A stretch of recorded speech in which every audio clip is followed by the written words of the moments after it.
Hello बच्चों, एक बार फिर से स्वागत है आपका अपने YouTube चैनल पर। लास्ट क्लास में हमने ये देख लिया था कि nवा पद कैसे निकाल रहे थे और ये भी देख लिया था कि जो दिया हुआ पद था वो उस एपी का था या नहीं। आज की क्लास में हम ये देखेंगे कि हमें दो पद दिए होंगे, कोई से भी दो पद दिए होंगे एक समांतर श्रेणी के, और अपन को निकालना क्या होगा कि समांतर श्रेणी है क्या, एपी है क्या। तो देखते हैं इस क्वेश्चन को कैसे करेंगे। तो हमें दिया है कि थर्ड टर्म अपना है 5 और सेवंथ टर्म है अपना 9, तीसरा पद और हमें सातवां पद दिया है, और अपन को निकालना क्या है कि अपनी समांतर श्रेणी बनेगी क्या। तो अपन को पता है कि थर्ड टर्म है उसको कैसे लिखते हैं, A3। और अगर अपन को थर्ड टर्म निकालना है तो उसके लिए अपन को पहले फॉर्मूला पता होना चाहिए। फॉर्मूला क्या होता है, an निकालने का a plus n minus 1 into D. अगर इधर अपन को तीसरा पद निकालना है, क्योंकि उनने अपन को दिया क्या है, थर्ड टर्म दिया है, तो a3 निकालेंगे तो क्या हो जाएगा, a प्लस n की जगह अपन को क्या दिया है 3, तो 3 माइनस 1 इंटू डी। इसकी वैल्यू क्या दे रखी है उनने अपन को 5, कितनी दे रखी है 5। तो a की जगह a ही रहेगा, प्लस का प्लस 3 में से बन जाएंगे तो बचेगा 2। उसके बाद d रहेगा अपना एज इट इज और बराबर में हो जाएगा 5। इसको क्या नाम दे देंगे अपन, इक्वेशन नंबर 1। ठीक है, इसमें अपन को क्वेश्चन में गिवन था कि थर्ड टर्म अपनी है 5, तो अपन ने फॉर्मूला लगाया an का, वो क्या होता है a plus n minus 1 into D. तो अपन को थर्ड टर्म निकालनी थी, तो a प्लस n की जगह हो गया 3 माइनस 1 इंटू डी, बराबर में कितना है 5। ये अपन को क्वेश्चन में दे रखा है। उसके बाद a की जगह a ही रहेगा, प्लस का प्लस 3 में से बन जाएंगे तो बचेंगे 2 और d का d बराबर में 5। तो a प्लस 2d क्या हो गया अपना 5। एक और वैल्यू रखी हमने अपन को सेवंथ टर्म, तो अपन क्या निकालेंगे a7, तो बराबर में a प्लस n की जगह क्या रख देंगे अपन 7 माइनस का 1 एज इट इज और d का d। इसकी वैल्यू कितनी दे रखी है अपन को 9, यहाँ पे दे रखी है 9। तो a प्लस 7 में से बन गया तो ये हो गया 6d, बराबर कितना दे रखा 9। ये क्या हो जाएगी अपनी इक्वेशन नंबर 2। अब क्या करेंगे अपन, equation number 1 and equation number 2 को क्या करेंगे, सॉल्व करेंगे। Equation number 2 from equation number 1 and 2। तो इक्वेशन 1 क्या है, a प्लस 2d बराबर में कितना दे रखा 5, और इक्वेशन नंबर सेकेंड क्या है अपनी a प्लस 6 इंटू डी बराबर में कितना है 9। ये हो गए अपनी दोनों इक्वेशन। अब क्या करेंगे अपन, साइन चेंज कर देंगे। ये प्लस है तो ये हो गया माइनस, ये भी प्लस है तो ये हो गया माइनस, और ये प्लस है तो ये हो गया माइनस। या फिर अपन ऐसा बोल सकते हैं, इक्वेशन नंबर 1 में से अपन क्या करेंगे, इक्वेशन नंबर 2 को माइनस करेंगे। या फिर एक चीज और बोल सकते हैं, आपने थर्ड चैप्टर में पढ़ा होगा एलिमिनेशन मेथड, शायद या तो वो एलिमिनेशन मेथड पढ़ा होगा, एलिमिनेशन मेथड। तो उसमें क्या करते हैं अपन, साइन चेंज कर देते हैं इक्वेशन बना के। दोनों इक्वेशन में जो फैक्टर होते हैं उनके क्या होना चाहिए, ये जो मल्टीपल होते हैं वो क्या होना चाहिए, सेम होने चाहिए, तो अपन उनके डायरेक्ट साइन को चेंज कर सकते हैं। तो a से a गया अपना, ठीक है, 2 में से 6 जाएंगे तो ये बचेगा माइनस का 4 इंटू डी, बराबर में 5 में से 9 जाएंगे तो यहाँ पे बचेगा माइनस का 4। ये माइनस का 4d किसके बराबर हो गया, माइनस के 4 के। माइनस से माइनस हो गया कैंसिल, 4 और d काय में लिखे हैं, मल्टीप्लाई में, क्योंकि इनके बीच में कोई साइन नहीं है। तो ये 4 कहाँ पे चला जाएगा, 4 के डिवाइड में, 4 बन जा 4 और 4 बन जा 4। तो d की वैल्यू क्या आ गई अपने पास, यहाँ से 1, कितनी आ गई 1। अब d की वैल्यू अपने पास 1 आ गई तो अपन a की वैल्यू निकाल सकते हैं। कहाँ से निकाल सकते हैं, या तो इक्वेशन नंबर 1 से या फिर इक्वेशन नंबर 2 से, किसी से भी वैल्यू निकाल सकते हैं। तो अपन निकालते हैं इक्वेशन नंबर 1 से, फ्रॉम इक्वेशन नंबर 1। तो इक्वेशन नंबर 1 क्या है अपनी, a plus 2d is equal to 5। a की वैल्यू अपन को अभी निकालनी है, तो ऐसा कैसा रहेगा, प्लस का 2 इंटू डी की वैल्यू अपने पास 1 बराबर में कितना है 5, लिख दिया। a ऐसा कैसा रहेगा, क्योंकि इसकी वैल्यू अपन को निकालनी है, प्लस का प्लस 2 का 2, इन दोनों के बीच में कोई साइन नहीं था, मतलब काय का साइन था, मल्टीप्लाई का। और डी की वैल्यू अपन ने अभी निकाली, वो कितनी है 1, और बराबर में कितना है 5, ए यहीं पर रहेगा, प्लस का 2 का मल्टीप्लाई 1 में करेंगे तो हो जाएगा 2 और बराबर में 5। तो a बराबर प्लस के 2 को अपन उधर लेके जाएंगे तो ये हो जाएगा 5 माइनस का 2, तो a की वैल्यू कितनी आ जाएगी अपने पास प्लस का 3। अब अपने पास a की वैल्यू है 3 और d की वैल्यू है 1। अब अपन को ये पता है अगर अपन को AP बनाना है तो वो किस फॉर्म में होती है, AP का जनरल फॉर्म पढ़ा था अपन ने फर्स्ट डे में, AP का जनरल फॉर्म पढ़ाया था मैंने। क्या होता है, कहां से स्टार्ट होता है, A से, और ऐसे करके कहां तक जाता है a plus g comma a plus 2d comma a plus 3d comma, ऐसे कहां तक जाता है a plus n minus 1 into d, NH term तक जाता है, ठीक है। और NH टर्म कौन सी होती है अपनी, a plus n minus 1 into d. a की वैल्यू अपन ने निकाली, कितनी है 3, a प्लस डी की वैल्यू निकाल लेंगे, a की जगह कितना रख देंगे 3, प्लस d कितना है अपना 1, प्लस a प्लस 2d की वैल्यू ने अपन को दे रखी थी, ये a प्लस 2d की वैल्यू ने दे रखी थी, कितनी दे रखी थी 5। यहाँ पे क्या लगाएंगे अपन, कॉमा, यहाँ पे a प्लस 2d की वैल्यू 5 दे रखी थी और a प्लस 3d की नहीं दे रखी, तो अपन निकाल लेंगे, a की जगह क्या रखेंगे 3 प्लस 3 की जगह 3 और d की जगह 1, ठीक है। 3-4 टर्म्स निकाल दो, बाकी nth टर्म तक निकालने की कोई नीड नहीं है। ये फर्स्ट टर्म तो ऐसा कैसे रहेगा, 3 और 1 को जोड़ेंगे तो ये हो गया 4 और ये 5 एज इट इज, और ये हो गया अपना 3 प्लस का 3 प्लस 3 मल्टीप्लाई 1 करेंगे तो 3, तो ये हो गया 3, 4, 5, 6।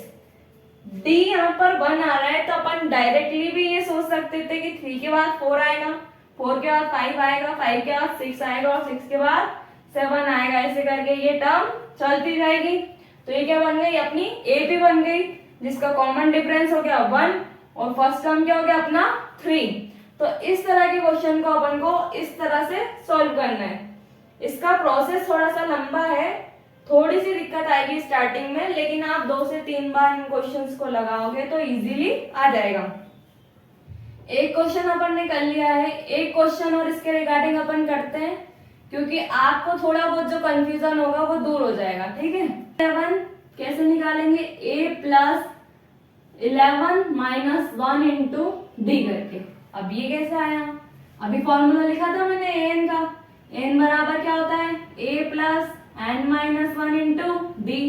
अपन को दे रखा है 11th टर्म, तो अपन 11 वाले का फॉर्मूला लगाएंगे कि नहीं, तो a plus 11 minus 1 into d, n की जगह अपन ने क्या पुट कर दिया 11, उसके बाद a प्लस 10d कितना हो जाएगा अपने को, क्या गिवन है 38, इसकी वैल्यू अपन को दे रखी है 38, इसको क्या नाम दे देंगे अपन इक्वेशन नंबर 1।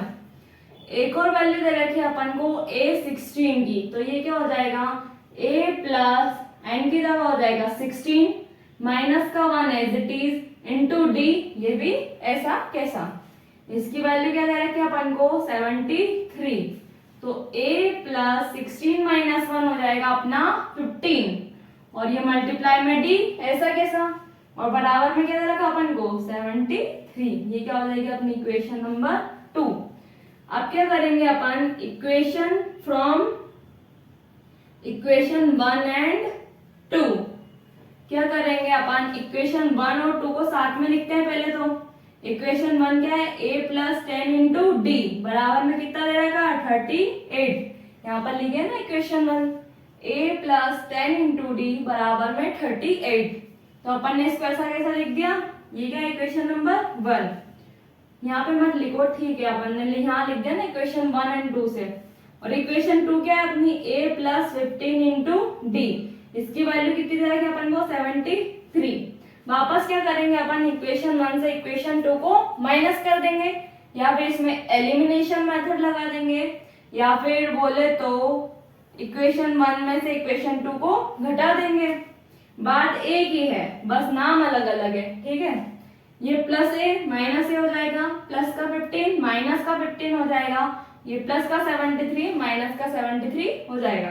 ए से ये अपना हो जाएगा कैंसिल, 10 में से 15 घटाएंगे तो ये हो जाएगा 5, लेकिन काय का माइनस का, क्योंकि 15 अपना काय का है माइनस का और 15 बड़ा है। उसके बाद डी का डी बराबर में अपन 73 में से 38 घटाएंगे तो 13 में से 8 गए तो 5, 6 में से 3 गया तो 3 और 73 बड़ा है इसलिए साइन काय का आएगा माइनस का। माइनस का 5d बराबर में कितना हो गया माइनस का 35।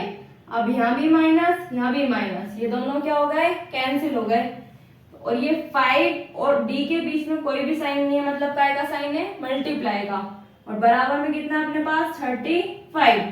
अब अपन यहाँ से काय की वैल्यू निकालेंगे d की, तो 5 को कहाँ ले जाएंगे, यहाँ पे काय में है मल्टीप्लाई में, बराबर में जाके काय का हो जाएगा डिवाइड में, तो 5 बन जा 5 और 5 7 जा 35। तो d की वैल्यू कितनी आ गई अपने पास 7 आ गई। उसके बाद अपन काय की वैल्यू निकालेंगे a की, कहाँ से निकालेंगे, या तो इक्वेशन नंबर 1 से और या फिर इक्वेशन नंबर 2 से, किसी से भी वैल्यू निकाल सकते हैं अपन। तो अपन कहाँ से निकालते हैं इक्वेशन 1 से, कहाँ से इक्वेशन 1 से। इक्वेशन 1 अपन को दिए a प्लस 10 इंटू डी बराबर कितना दिया है 38। तो a की वैल्यू अपन को निकालनी है प्लस का 10 इंटू डी की वैल्यू कितनी है अपने पास 7, तो 7 रख देंगे यहाँ पे, बराबर में कितना है 38। अब a प्लस 70 बराबर हो जाएगा 38।